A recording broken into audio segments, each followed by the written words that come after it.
খুব অদ্ভুত ব্যাপার হলো, জীবনে 20 থেকে 24টা বছর আমি যে বাড়িতে কাটিয়েছি সে বাড়িতে এখন গেলে জিজ্ঞাসা করতে হয় যাব কিনা।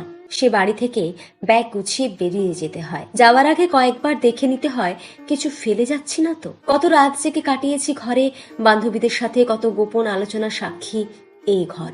আমার কত কান্না, কত অভিমান, কত রাগ দেখেছে এই ঘর। অবাক করা বিষয় হলো, এখন যে ব্যাগে কাপড় নিয়ে আসি ওই ব্যাগটা সোফার এক কর্নারে পড়ে থাকে। যেভাবে নিয়ে আসি সেইভাবেই নিয়ে যাই, ভাবি 2-4 দিনেই তো থাকবো, আর আলমারিতে রাখবো না। কত জিনিস, কানের দুলের রঙিন বাক্স সবই পড়ে থাকে।